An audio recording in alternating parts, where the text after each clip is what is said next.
La route de l'Atlantique, en norvégien Atlanterhavsveien, est une section de la route nationale 64. La longueur totale de la section est de 36 km. Les travaux de construction ont débuté en 1983. L'inauguration a eu lieu le 7 juillet 1989. La route est construite sur plusieurs petites îles et récifs, reliés par 8 ponts, plusieurs chaussées et viaducs. La construction a constitué un défi majeur et les ouvriers ont subi jusqu'à 12 ouragans pendant le projet de construction. Cette route a une vue sur la mer ouverte, ce qui est rare sur les routes du long de la côte norvégienne. On peut voir les fjords et les montagnes à proximité de la route. La route spectaculaire est rapidement devenue une attraction touristique. Elle a été élue construction norvégienne du siècle le 27 septembre 2005 et est actuellement en Norvège la deuxième route la plus visitée après celle de Trollstigen. C'est l'une des plus belles routes au monde et aussi une des plus impressionnantes par gros temps. Le pont Storsøysundet, en norvégien Storsøysundsbrua, est le plus long des 8 ponts qui composent la route de l'Atlantique. C'est un pont en porte-à-faux de 260 mètres de long et avec une hauteur libre maximale avec la mer de 23 mètres. Il a été ouvert le 7 juillet 1989 et était une route à péage jusqu'en juin 1999. 122 millions de couronnes norvégiennes ont été dépensées pour mener à bien le projet, dont 75% provenaient de subventions publiques. Le reste du financement a été récupéré grâce au péage. Il était initialement prévu que le pont rentabilise son investissement en 15 ans, mais il a été entièrement financé en 10 ans.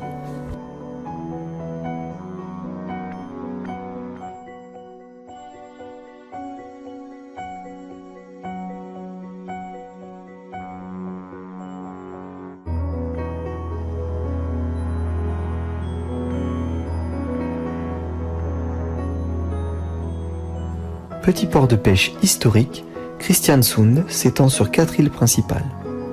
La ville vivait principalement de la morue séchée jusqu'aux années 1960. Étant dépendante des ferries, son développement a beaucoup pâti de son isolement. L'ouverture de la route panoramique de l'Atlantique lui a donné un nouvel essor. Avant l'introduction des codes postaux en Norvège en 1968, il était aisé de confondre Kristiansund et Kristiansand, autre grande ville norvégienne, au sud du pays.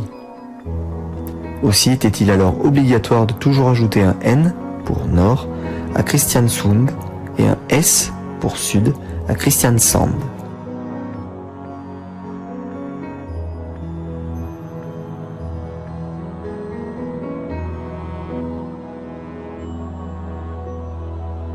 Trondheim, géographiquement située au milieu du pays, est la 3e ville de Norvège après Oslo et Bergen. Au milieu, vite dit. Oslo au sud est à 500 km et le Cap Nord à 1630 km. Construite principalement en bois, la ville a été ravagée au cours du temps par 10 grands incendies. L'incendie de 1651 fut de loin le plus dévastateur puisque le feu détruisit 90% des bâtiments. Ce sinistre conduisit à une reconstruction presque totale de Trondheim. De larges rues furent ouvertes afin d'entraver la propagation de futurs incendies. Impossible de visiter Trondheim sans faire un détour par le monument emblématique de la ville, la cathédrale de Nidaros. Construite dans la deuxième moitié du XIe siècle, elle est la toute dernière étape du pèlerinage menant au tombeau de Saint Olaf. On y découvre de somptueuses façades en stéatite grise, mêlant le style gothique au style roman, notamment du côté ouest où toute une rangée de statues de rois et de saints vient donner vie à la pierre. Il s'agit aujourd'hui de la cathédrale médiévale la plus septentrionale, ainsi que la seconde plus importante, en taille, de Scandinavie.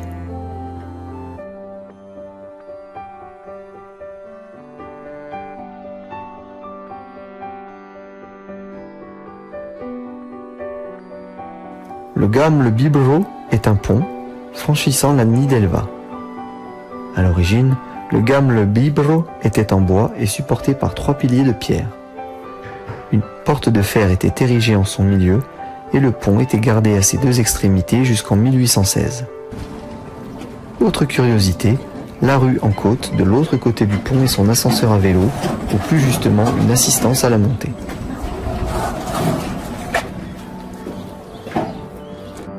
Pour tout voyageur en Norvège, 3 choses sont incontournables: les ferries, les ponts et les tunnels. La configuration géographique de la Norvège est telle que les tunnels routiers sont des infrastructures primordiales pour connecter toutes les villes. La Norvège compte plus de 1100 tunnels routiers pour une longueur totale de plus de 800 km. 73 tunnels sont longs de plus de 3000 mètres et la Norvège compte 35 tunnels sous-marins. Quelle surprise de découvrir dans les tunnels récents des ronds-points, mais aussi des éclairages pour l'esthétisme et la sécurité. Il faut reconnaître que la traversée d'un tunnel de plus de 10 ou 20 km peut devenir vite monotone.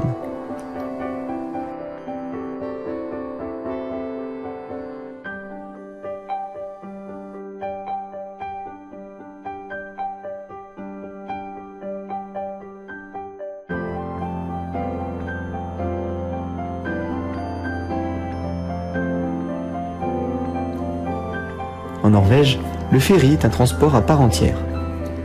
Il est énormément utilisé par les Norvégiens et les touristes. Dans ce pays aux 50 000 îles, difficile de ne pas en emprunter beaucoup. Le long des côtes, les routes se terminent brusquement par un quai et le voyage se poursuit en ferry. Pour les petites traversées, de 10 à 20 minutes, l'accès est libre mais pas gratuit.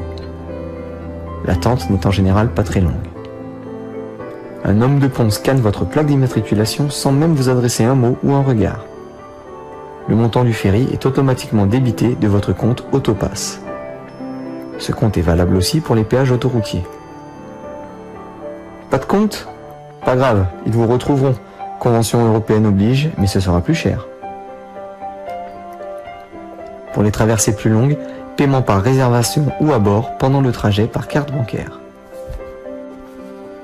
La route panoramique Helgelands-Kielsten, FV17, est probablement la plus belle route panoramique de Norvège et l'une des plus belles au monde. Elle s'étend de Holm à Bodø. Elle est la plus longue des 18 routes panoramiques norvégiennes, soit 433 km avec 6 ferries à prendre et de nombreux tunnels à traverser. La route serpente souvent sur des kilomètres directement le long de la côte et offre des paysages phénoménaux.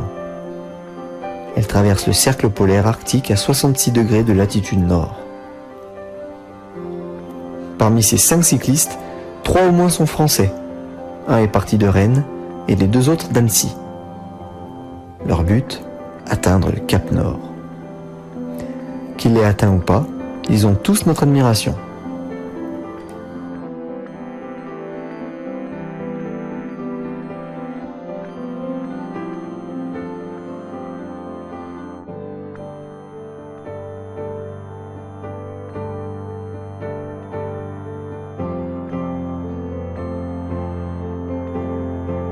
Le cercle polaire arctique passe par plusieurs contrées de l'hémisphère nord: Russie, Finlande, Suède, Norvège, Islande, Groenland, Canada et Alaska. Arctique vient du grec arctos, relatif aux ours, et fait référence aux constellations de la Grande Ourse et de la Petite Ourse qui indiquaient aux anciens la direction du nord. Le cercle polaire arctique marque la limite au nord de laquelle le soleil brille, sans interruption, pendant au moins un jour. A l'inverse, en hiver, au-delà de cette limite, le soleil ne se lève pas pendant au moins un jour. Pendant l'hiver arctique, certaines personnes souffrent de troubles affectifs saisonniers causés par le manque de vitamine D apporté par la lumière du soleil. Les effets de ce trouble peuvent être minimisés avec la prise de compléments de vitamine D, comme dans l'huile de foie de morue, ou grâce à des lampes spéciales à sceptre solaire.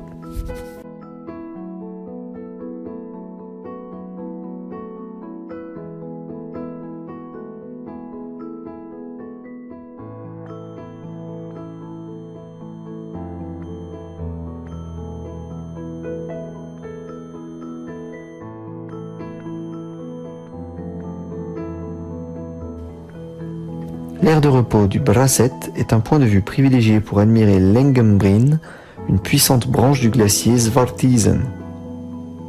Le Svartisen est par sa superficie le 2e glacier de Norvège, 370 km². Situé à une trentaine de kilomètres au nord-ouest de la ville de Mo i Rana et aux environs du cercle polaire boréal, il compte une 60aine de bras, dont l'Engebrin.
Le Salzstraumen, l'un des plus forts courants marins de la planète. À 33 km de la ville de Bodø, toutes les 6 heures, 400 millions de mètres cubes d'eau s'engouffrent à des vitesses pouvant atteindre 40 km/h dans un bras de mer de 150 mètres de large et 3 km de long. De véritables tranchées profondes de 120 à 130 mètres, dont la profondeur normale n'est que de 30 mètres, provoquent ce formidable courant. Les puissants tourbillons peuvent atteindre 10 mètres de diamètre et 4 à 5 mètres de profondeur. C'est à la sortie de ce couloir, côté terre ou mer, selon le sens des marées, que lieux noirs, loups de l'Atlantique, cabillots et flétans attendent leur proie que leur apporte le courant.